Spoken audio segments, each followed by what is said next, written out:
Oh, I forgot the clicker, I think. Boop.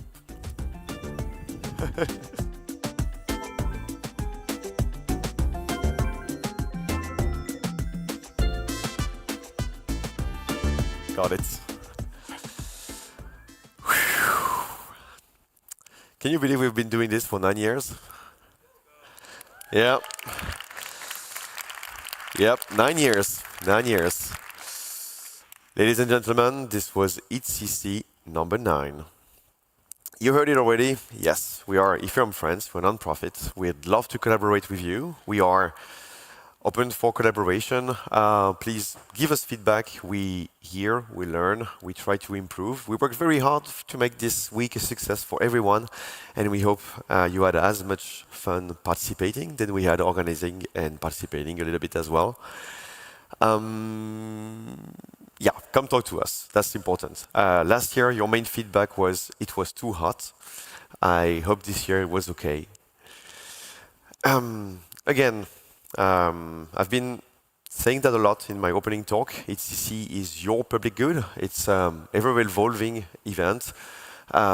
We want you to be involved. And one thing we tried to do this year, a little bit more than last year, is to bring in inside events. So we had 6 inside the palace and 1 in front, our first institutional event, the Agora. We want to do that more next year. So if you're organizing a side event, if you're organizing something, just come talk to us. Just let us know that you are here, that you would like help. We want to make this a success again for everyone. I'm sure you had a good time. I'm sure you find things you expected, things you didn't expected, and we definitely hope to see you next year, because we're going to celebrate our 10 years anniversary, and it wouldn't be anything without our dear attendees coming to the conference. What does it mean to organize a non-profit conference? You aim to be break-even, and eventually you are a little bit above break-even, so you can reinvest for next year. So we're going to make next year even bigger, and in order for next year to be a success, as much as it is for this year, we will need sponsor.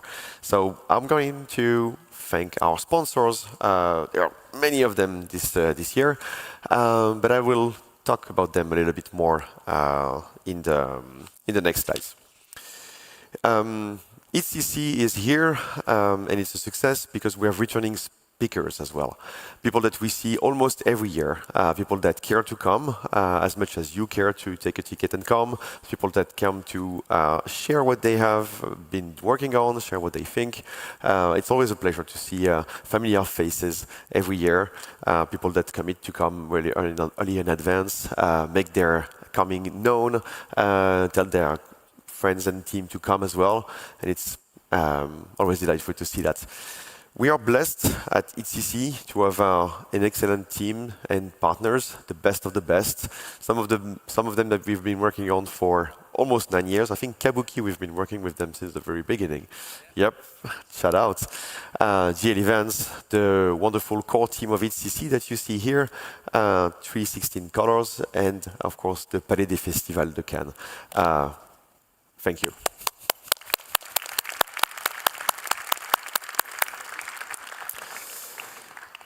In the conference, there's a heartbeat.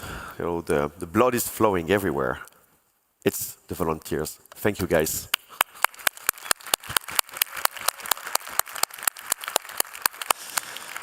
Many of them are students, people that are curious about Ethereum, people that are members of Ethereum Friends, people that just want to discover what this whole ecosystem is, and we are super happy to welcome them every year. Right after this presentation, I would love to have you guys come on stage. I'll do another round so we can come on stage and we can make a big group pictures like we do every year. Here are some flashbacks about last year. The vibe of the community coming at EthCC was okay-ish, not the best of the best. We had a rough year 2024 and 2025. And I think like coming out of EthCC was top-notch. Everybody was pumped and super happy of having seen the sun, having seen their friends, and realizing what we were actually here for. Many were dubious about our choices regarding can. But I think most of you were convinced afterwards, otherwise you would have come back, I guess. For a week, the city becomes a village where we meet our friends, where we see each other's, and we share a good time. I put an emphasis last year about how Ethereum is an evidence, and I started to look at the number that matters for adoption, stablecoins, RWA, fights that are worth fighting for, supporting people that write open source code, promoting privacy, and empowering tools regarding financial freedoms and such. And just updating the numbers were a bit dull. I would have just spilled some numbers to see, like, hey, we are continuing to perform super well. Like, you should be super optimistic for what's up. And so I started to dig in old slides, and one of my kids told me, like, hey, this is cool. This looks like a zipper. Does it? A little bit. Those shards that you just promote like this. So I derailed about zippers, and I thought it was not too bad of an idea to tell you a little bit about zippers. Have you ever heard about zippers? Yeah, of course. Everybody has a zipper, right? You've met some zippers in the past, right? So what about zippers?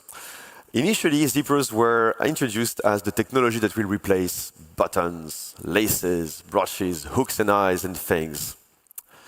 It was a very, very, very, very messy innovation story.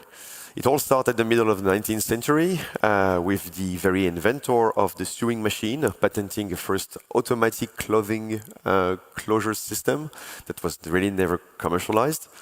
And then flash forward to the end of the century, you had a first model of a proper zipper. This was the one on the left here with lots of hooks that get into things. Like, it would be a bit scary to zip it up, right? And eventually the first real zipper was introduced in 1913 by Gideon Sundback. So at this stage, this was the innovation. Like, look, we are able to very speedily zip up, and the thing is closed. It's much better than the button, it's much better than the laces. It goes just fast. It goes just fast. But the problem is, in their early days, the zipper were facing a very, very, very tough competition. The installed industry of the buttons. Yeah. For centuries, the buttons were there. They were there and they were there to stay.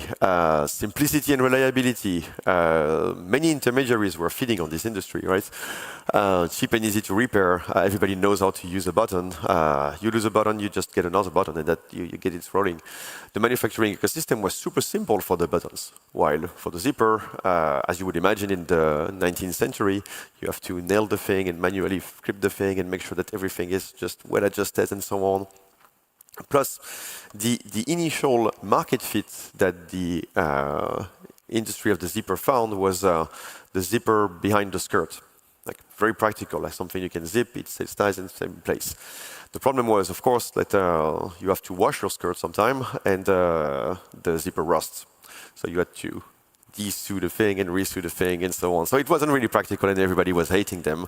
So everybody was making fun of them for decades. Like, it's not secure, it's gimmicky and risky. Look, yeah, it's cool, you can zip fast, but yeah, whatever, who cares about the zipper anyway? And then, surprisingly, they slowly found its product market fit in various portions of garments, and it upgraded to different things. Yet the button factory, the button factories and industry fought hard against this. So the path to adoption for zippers was find a niche foothold first, and then expand, accelerate, add new flavors, add new materials inside, and eventually create new applications for your zipper. The boots and tobacco pouches were the initial success for the zipper. Yeah, you zip your tobacco pouch and you don't lose your tobacco. You have your boots. Goodrich, start to commercialize those boots that you zip up and they stay in place, no problem. They actually introduced the term zipper at this stage by just describing how fast it was. The first tryout to modernize the term was hookless hookers, and they abandoned it for zipper. Yep. Children clothing, very practical, you just zip it up and it's done. And then there was a fashion breakthrough, like the very last mile where the button industry was trying to say, like, zip around secure. It was the battle of the fly, the portion of your pants that cover your crotch. So like, no one wants a zipper there, come on, it's too risky. And they were telling this story about the groom meeting the fiancé parents and having the tablecloth locked into the zipper and just coming up, like all of those stories, like things that doesn't exist anymore, I hope. Yes, trying to prevent that the zipper industry finally finds its success. And then when security and speed started to really matter in the World War II, it was evident we wanted zippers everywhere. Everywhere and everywhere. And this is where it got really adopted, because it was perceived as modern. The modernity is we need zipper where we need to have zippers, of course. It wouldn't be fair to talk about zippers without the elephant in the room, the most successful zipper company ever, YKK. You probably have seen those YKK words. It's Yoshida Kogyo Kabushiki, if I'm pronouncing it right, a company from Japan that started right after the patent was expired in the 30s and started to make zippers first by hand to really understand how the zippers were made, and then bought some US-made machines. They improved them, and they focus on one single thing that will matter all along: quality. The quality of your zippers, the quality of your block space. Eventually, the new use cases appeared, new use cases that we are proud to have today. We just launched a new mission to go on the moon. Zippers are on spacesuits. Zippers are on deep-sea diving suits. They are also used for building temporary aircraft hangars. You zip it up, and it's protecting your aircraft from the sandstorm and such. So what about this? Quo vadis today? Let's look up and look ahead. We have had for 10 years a very elegant solution that many people told us, like, look, you're reinventing the wheel. We don't need that. Come on. We already have something that works. It may be not as secure. It may be not as quick to close and so on, but it's practical. We know about it. We know how to use it. This elegant solution, like, we already solved the problem it's trying to solve.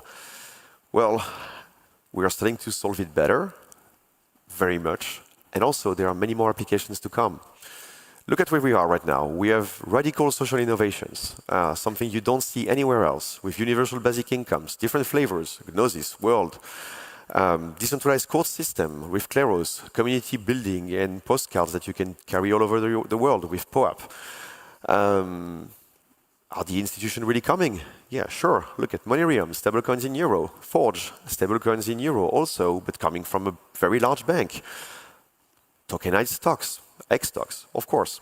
What's the right place for AI? Is anyone really using AI and blockchain? Yeah, of course. Latitude.sh, CoinFellow, Chain Patrol, and so on. But you need to secure the keys because we are signing on the blockchain. And signing on the blockchain, especially if you put an AI in the mix, can be a bit tricky. Well, we have a very, very thriving industry in the wallet space, whether it is hardware or software-based. Trezor, Umbuy, Ledger, Safe, Cake Wallet, BitGo, and Stungem. Is the future of finance being built on blockchain? Yeah, definitely. There is no alternative currently. Whether you want to onboard, on-ramp, whether you want to trade, whether you want to do something close to the decentralized finance, well, everything is here, from Aave to Lido to Wildkite Finance, FX Protocol, Merkle, eToro, Cropper, Nexus Mutual, Crossmin Change. Going to have trouble leading them all. But anyway, I like my zipper green.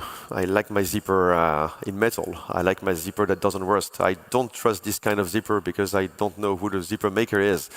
You care for specific network features. You care for specific consensus. You care for specific privacy features, some specific ZK features or whatever. There are many different flavors where you find the EVM zippers. Whereas it's on Canton, Brevis, Zisk, Linea, Aztec, Etherlink, Joule, Pharos, AzureQuit, and Tron. Those are all very, very good zippers as well that you can apply. You need some support to grow your business? We have supporters in the field that are specialized for our industry. Yeah, Global has been with us for years, Galaxy, Plexus stand with crypto. Or you need resilient infrastructure for your node, for your applications. It's here. It's all over. Sentiment, Walrus, Envio. You got Above you get the swag at their booth. Quick Notes, the Graph, Oasis, and DevOps. Yeah, but we need secure stuff. Yeah, you want some audits? It's there as well. Our industry is huge. Veridis, Sigma Prime, DDoP, and so on. And many talks about security at the conference. And you're going to be tackling hard engineering problems, and you need help with top-tier teams. Well, Wonderland is here for you. Like, we are here. We're here to stay. And this elegant solution and the thing we've built, there are many more to come. You have to realize right now that it's us, the modernity. We are at the intersection of life-changing technological change, from quantum proofness, from the revolution of AI agents, from the credible neutrality in a network that you cannot weaponize that we embody. This is where we're winning. This is where we are the modernity that everybody has been looking for, and everybody will be playing around for the next 20 years. So look up and look ahead. The future is very bright. Here you go.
Super cool. So what's next? The after party, of course. 8:30, bring your badge, check your email. 8:30, first come, first serve. Yeah, I hope to see you later. I'll be there. But also, we have an hackathon going on this weekend by ETH Global, like we did last year. Excellent hackathon. Really, if you stay in the weekend, do pass by the ETH Global hackathon. And what's next, of course, our 10 years anniversary. Next year in April again, a little bit later, so a little bit warmer, but not too much. And yeah, many souvenirs to share with you at this 10-year anniversary. I hope you'll come. I hope you had a good time. And yeah, see you next year, folks. Thank you for making EthCC what it is.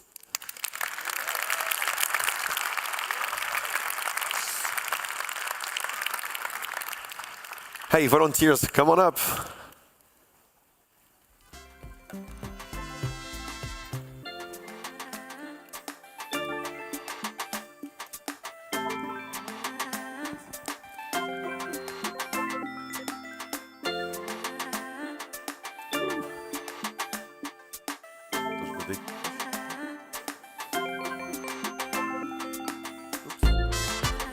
Pas de rien, merci à vous.